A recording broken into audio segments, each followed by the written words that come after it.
Hello, എല്ലാ കൂട്ടുകാർക്കും daily current അഫയേഴ്സിൻ്റെ ഏറ്റവും പുതിയൊരു ക്ലാസ്സിലേക്ക് സ്വാഗതം. നമ്മളിന്ന് നോക്കുന്നത് 2025 ജനുവരി 4-ാം തീയതിയിലെ കറണ്ട് അഫയേഴ്സ് ചോദ്യങ്ങളാണ്. അപ്പോൾ ആദ്യത്തെ ചോദ്യം നോക്കാം.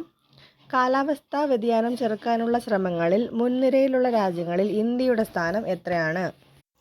10ാം സ്ഥാനമാണ്.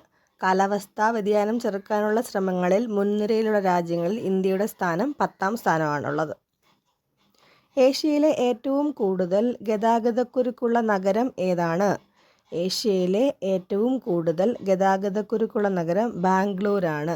ഏഷ്യയിലെ തന്നെ ഏറ്റവും കൂടുതൽ ഗതാഗതക്കുരുക്കുള്ള നഗരം ബാംഗ്ലൂരാണ്.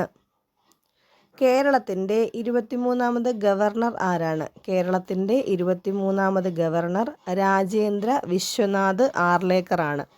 രാജേന്ദ്ര വിശ്വനാഥ് ആർലേക്കർ. 2024 ദ്രോണാചാര്യ അവാർഡ് ജേതാവ് ആരാണ്?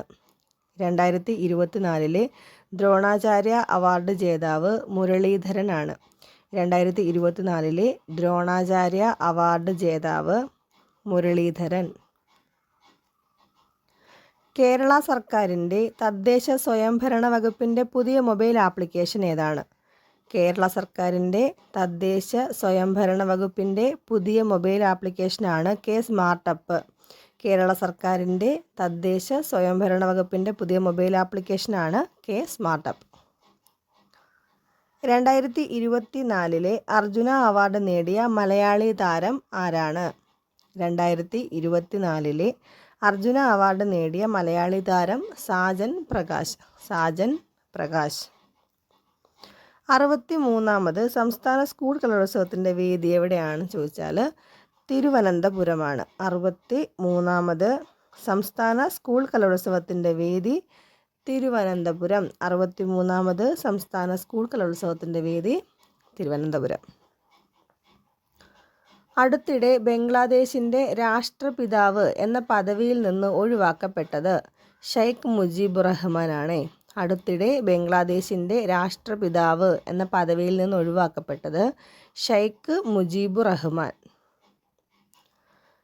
കേരളത്തിലെ ആദ്യ സ്കിൻ ബാങ്ക് നിലവിൽ വരുന്നത്? കേരളത്തിലെ ആദ്യ സ്കിൻ ബാങ്ക് നിലവിൽ വരുന്നത് തിരുവനന്തപുരം മെഡിക്കൽ കോളേജ്. കേരളത്തിലെ ആദ്യ സ്കിൻ ബാങ്ക് നിലവിൽ വരുന്നത് തിരുവനന്തപുരം മെഡിക്കൽ കോളേജ്. മണ്ണിലെ വിഷാംശം തിന്ന് ജീവിക്കുന്ന ബാക്ടീരിയയെ കണ്ടെത്തി വിളവ് കൂട്ടാനുള്ള വിദ്യ വികസിപ്പിക്കുന്നത്? മണ്ണിലെ വിഷാംശം തിന്ന് ജീവിക്കുന്ന ബാക്ടീരിയയെ കണ്ടെത്തി വിളവ് കൂട്ടാനുള്ള വിദ്യ വികസിപ്പിക്കുന്നത് IIT ബോംബെയാണ്. മണ്ണിലെ വിഷാംശം തിന്ന് ജീവിക്കുന്ന ബാക്ടീരിയയെ കണ്ടെത്തി വിളവ് കൂട്ടാനുള്ള വിദ്യ വികസിപ്പിക്കുന്നത് IIT ബോംബെ. Thank you.